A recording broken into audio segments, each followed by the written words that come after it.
नमस्कार दोस्तों, स्वागत है आपका साइंस जर्नी में। रोमन साम्राज्य के बहुत सारे आर्कियोलॉजिकल एविडेंस मिले हैं, क्वाइंस मिले हैं, जिनसे ये साबित हुआ है कि वहाँ के जो मालिक थे वो अपने दास दासियों से अपने गुप्तांगों का फोरप्ले करवाते थे और इसमें मालिक और मालकिन दोनों शामिल होते थे। आज भारत के धार्मिक ठेकेदार पूरी दुनिया में ये राग अलापते हैं कि ये अश्लीलता विदेशों में ही है, लेकिन आपको जानकर हैरानी होगी, इन्हीं धार्मिक ठेकेदारों ने अपने उन्हीं रोमन पूर्वजों की बात भी अपनी किताबों में लिख रखी है। जी हाँ, अगर आप नारद स्मृति पढ़ें तो उसमें इन्होंने साफ साफ लिखा है, दासों से निम्नलिखित गंदे काम करवाए जाते थे: घर बुहारना, गंदे गड्ढों, मार्गों और गोबर स्थलों को स्वच्छ करना, और थर्ड पॉइंट पे गौर कीजिएगा, गुप्तांगों को खुजलाना या स्पर्श करना। ये ब्राह्मणवादी दंपति अपने दास दासियों से अपने गुप्तांग खुजलवाते थे, स्पर्श करवाते थे। और फोर्थ इन्होंने लिखा है, जूठा भोजन और मलमूत्र उठाकर फेंकना। खास बात यह है कि ये नारद स्मृति है, यानी कि जिन भी लोगों ने नारद स्मृति लिखी है उन्होंने अपने पूर्वजों के कारनामे याद किए हैं। तो जरा सोचिए ये कारनामे कहाँ से आए हुए हैं। अब यहाँ पे मैं एक बात और क्लियर कर दूं कि यहाँ पे दास दासी का मतलब आज का जो पिछड़ा वर्ग है वही है। SC ST को तो अधिकार ही नहीं था ब्राह्मणों के घर जाने का। छूना और स्पर्श करवाना और खुजलवाना तो बहुत दूर की बात है। यही नहीं,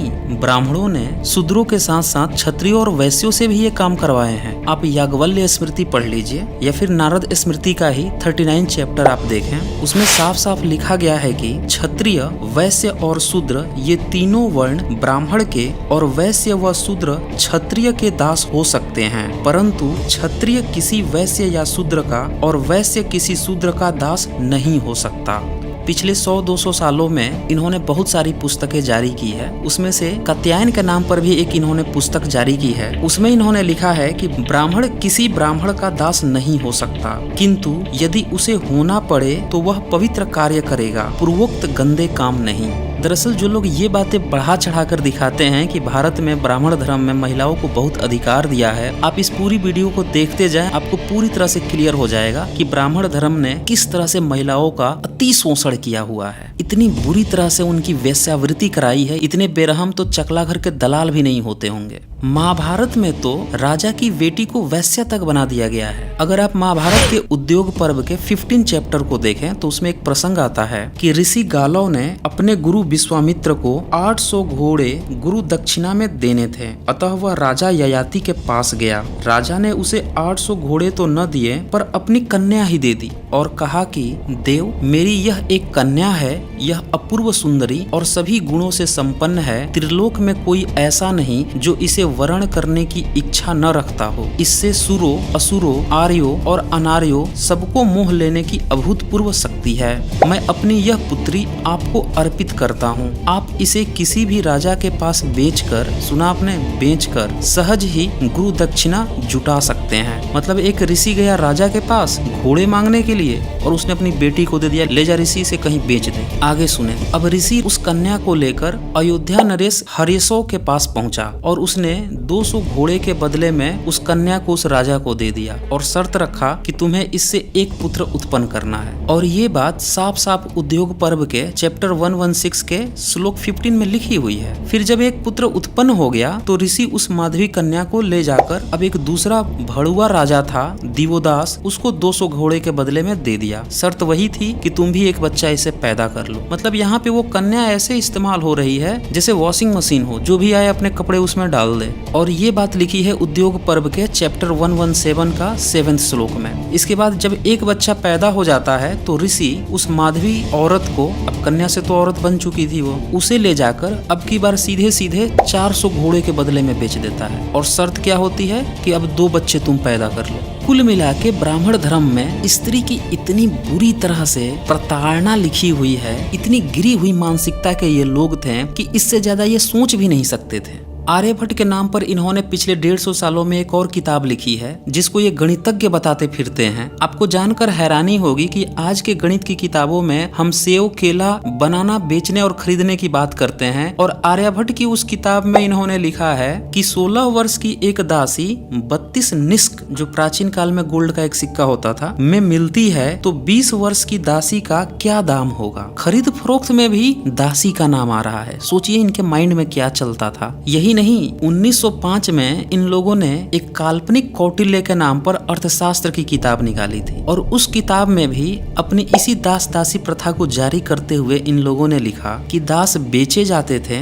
गिरवी रखे जाते थे और उनकी हत्या भी की जा सकती थी। उनके प्रति अमानवीय व्यवहार किया जाता था और वे किसी अदालत में जाकर न्याय की याचना नहीं कर सकते थे। उसमें यहाँ तक लिखा हुआ था कि हर स्वतंत्र परिवार उदर दास यानी दासी के पेट से उत्पन्न संतान अवश्य रखता था। आप सोचिए, ब्रिटिश काल में ये सारी किताबें ये लोग लिख रहे थे और बार बार दास दासी और वो बातें ही लिख रहे थे जो अंग्रेजों के यहाँ या फिर रोमन कल्चर में, ग्रीक कल्चर में या ईरानी कल्चर में पहले घटित हुई थी। ऐसा ये क्यों करते थे? ये पूरा विश्वास भी दिलाना चाहते थे कि हम विदेशी ही हैं और हमारा कल्चर तुमसे ही मैच करता है, भारत के बौद्धों और जैनों से बिल्कुल नहीं मैच करता। यही नहीं, इसी कौटिल्य शास्त्र में 5 तरह के दासों की बात की गई है और ये जो 5 तरह के दास आप स्क्रीन में देख रहे हैं, यही चीज मनुस्मृति में 7 तरह के दास की बात की गई है। मतलब युद्ध बंदी हो गया, जो युद्ध में बंदी हो गया वो भी आप दास बना सकते हो। भोजन के लिए बना दास, दासी पुत्र, खरीदा हुआ, माता पिता द्वारा दिया हुआ, वसीयत में प्राप्त और राजदंड के भुगतान के लिए बना हुआ। अब देखिए ये क्रम बढ़ते जा रहा है। मनुस्मृति के बाद नारद स्मृति में तो इन्होंने 15 प्रकार के दास का जिक्र कर दिया। इसमें से 11वां नंबर जरा ध्यान से देखिए, इसमें लिखा है संन्यास से च्युत, यानी कि जो संन्यास छोड़ दे वो भी इनका गुलाम बन जाएगा, वो भी इनके गुप्तांग खुजलाने लायक हो जाएगा। अब 20वीं सदी में हिंदू हृदय सम्राट कहे जाने वाले विवेकानंद खूब ताल ठोक के पीट कर कहे थे कि भाई हमारे यहाँ गाय भैंसों की तरह मंडी लगाकर इंसानों को नहीं बेचा जाता था। लेकिन जैसा कि आपने देखा वीडियो 165 में, 168 में और 170 में, इस पर पूरी मैंने एक सीरीज ही बना दी है। विवेकानंद को न तो संस्कृत आती थी न पाली आती थी, दोनों में से कोई ग्रंथ ये नहीं पढ़े थे, पूरी तरह से गपोड़ चंद फेंकूबाज थे। अगर इन्होंने अपनी धार्मिक किताबें पढ़ ली होती तो इन्हें पता होता कि यहाँ पे भी ये जो दास दासी इनके धर्म ग्रंथों में आ रही है वो हवा में उड़ के आ रही है। यहाँ तक कि ऋग्वेद जब आप पढ़ें तो उसमें भी साफ साफ लिखा है कि जो लोग हार जाते थे उनको दास बना लेते थे ये, और इन दासों को उपहार स्वरूप दूसरे लोगों को, अपने सगे संबंधियों को भी दे देते थे। ऐत्रेय ब्राह्मण के 39 चैप्टर का आप 8 श्लोक देख लीजिए, उसमें साफ साफ लिखा है कि राजा ने राज्याभिषेक कराने वाले पुरोहित को 10,000 दासियां एवं 10,000 हाथी दिए।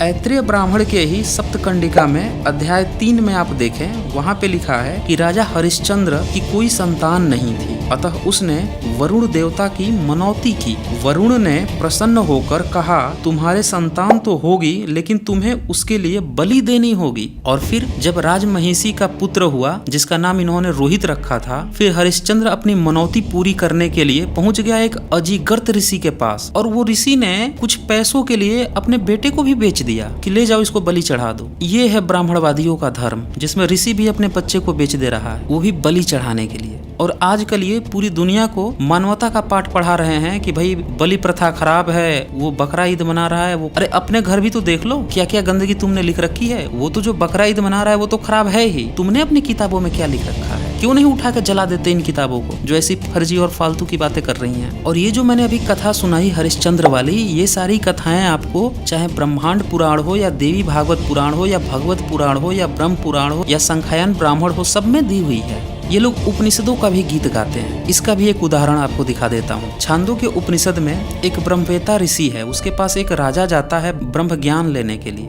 और बदले में वह ब्रह्मवेता ऋषि उस राजा की बेटी को अपनी दासी बना लेता है। अब गृहसूत्र बच गया है, उसकी भी कहानी सुन लीजिए। गृहसूत्र में जो अतिथि हैं उनके पैर को धुलने के लिए दास दासी नियुक्त करने की बात लिखी हुई है। महाभारत के वन पर्व आप देख लीजिए, विराट पर्व देख लीजिए, उसमें युधिष्ठिर द्वारा 88,000 स्नातकों को प्रति स्नातक 30 दासियों के हिसाब से दासियां दी गयी, अर्थात टोटल 26,40,000 दासियां दान में दी गई हैं। सोचिए ये सिर्फ युधिष्ठिर का दिया हुआ दान है। पूरा भारत ऐसे लग रहा था जैसे दास दासियों से भरा पड़ा हुआ। ये इनकी काल्पनिक कहानियों में लिखा हुआ है। अब चलिए महाभारत की बात आ ही गई है तो कृष्ण की भी बात कर लेते हैं। महाभारत के आदि पर्व के 220 चैप्टर आप देख लीजिए, उसमें 49 और 50 श्लोक उठा लीजिएगा। उससे आपको साफ साफ पता चलेगा कि कृष्ण जो है, जिसको आप लोग भगवान समझते हैं, वो बंदा अपनी बहन सुभद्रा की शादी जब अर्जुन से हो जाती है तो उसको दहेज में अन्य चीजों के साथ साथ सुंदर केसों वाली कांतिमयी सुवर्ण के आभूषणों को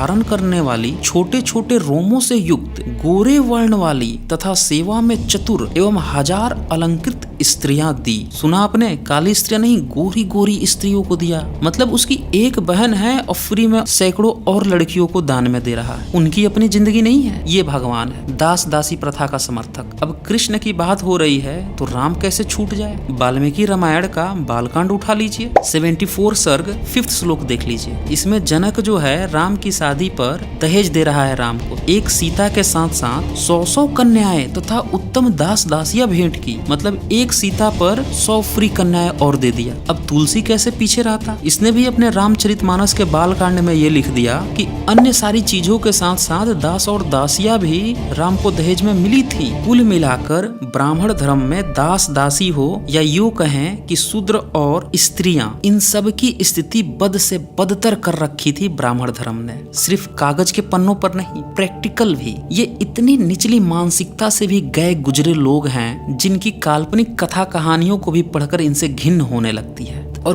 पूरी दुनिया में ये लोग गीत गा रहे हैं कि हमारे यहाँ तो महिलाओं को देवी कहा जाता था, हमारे यहाँ तो महिलाओं को आदर दिया जाता था। ये है इनकी आदरपन और ये है इनका धर्म जो महिलाओं को इतना नीच और बदतर बना रखा था। जो ये अपने राम कृष्ण को आइडियल देवी देवता प्रस्तुत करते हैं, वो तक दास और दासियों का समर्थक थे। अब दोस्तों, ब्राह्मण धर्म को और अच्छे से समझना है तो इनमें एक और प्रैक्टिस है, देवदासी प्रथा। उसको आप समझ लेंगे तो पूरा का पूरा इनका सारा स्त्रियों का जो खिलवाड़ है, स्त्रियों के प्रति जो इनकी मानसिकता है, वो समझ में आ जाएगी। और इस पर जल्द ही मैं अगली वीडियो लाने वाला हूँ। तो दोस्तों बने रहिए, जल्द ही मिलते हैं एक नए वीडियो के साथ। आज बस इतना ही, धन्यवाद।